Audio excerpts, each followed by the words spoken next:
Hey everybody, I want to just quickly walk you through a couple of these Longfellow poems, starting with The Tide Rises, The Tide Falls.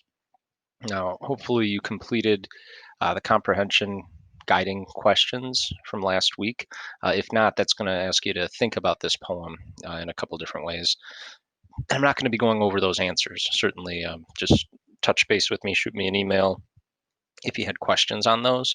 Otherwise, I'm just going to try to talk about some of the thematic significance, what Longfellow is really trying to say. Um, Also, I would encourage you, if you haven't already done so, in your American Standard, there's always a little blurb about the authors. I'd encourage you to always read those, but um, for Longfellow especially, it's quite important. You can find that on page 313 in your American Standard. Otherwise, if you do a quick little Google search on Longfellow for his bio, even through poetryfoundation.org, you'll find some good information. What's most notable about him in relation to these poems is he had a really tough life. Really he's become something of the face of American poetry. This um, when we think of a great writer, a great poet, for instance, he he became something of a national icon. This old man with a long gray beard who wrote and wrote eloquently about his life.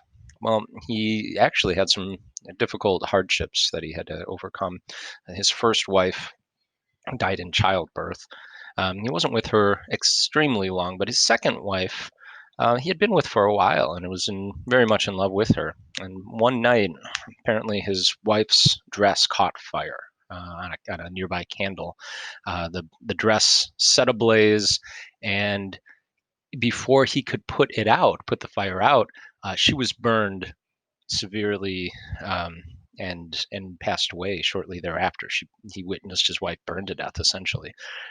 And for the rest of his life, through his writing, he was trying to make sense of these things, how beautiful life can be, but also how terrible it can be. So I'd like for you to try to think of those things, at least think of that event as we read through these pieces.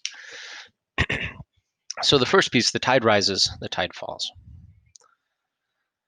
The tide rises, the tide falls. The twilight darkens, the curlew calls. Along the sea, sands damp and brown, the traveler hastens toward the town. And the tide rises, the tide falls. Darkness settles on roofs and walls, but the sea in the darkness calls. The little waves with their soft white hands efface the footprints in the sands. And the tide rises, the tide falls. The morning breaks, the steeds in their stalls stamp and neigh as a hostler calls. The day returns, but never more returns the traveler to the shore. And the tide rises, the tide falls. So, guys, this is a piece that really speaks to the cycle of life. Everybody's born, and we live, we die. No one lasts forever. Nothing lasts forever. And Longfellow tries to capture this in a couple of ways through the mentioning of the traveler in the opening stanza who is rushing into town. And it speaks to this idea that as mankind, we're always in a fast paced state of being where we're always moving, we're always going, we're always going. We see that in the middle stanza, the footprints in the sand are likely those of the travelers, but after time, the tide washes them away, that slowly, day after day, they become less and less visible. That could be a connection to us, that even the greatest person who's had the largest impacts on life, like after a while, there'll just be a fading memory that no one is significant enough in the grand scheme of things to be eternal. Nothing is eternal. The only thing that is eternal is this life cycle. The only thing that is constant is life and death, life and death. And he sort of captures that with this repetition of the tide rising, the tide falls. That we live, the tide rises, we die, the tide falls. But then it keeps rising and falling.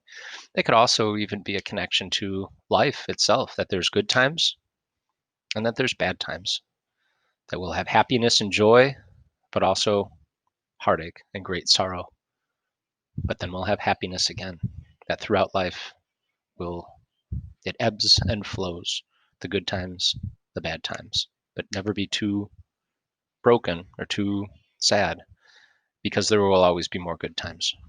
But don't be blind to the bad times that will inevitably come. And you have to just keep on moving.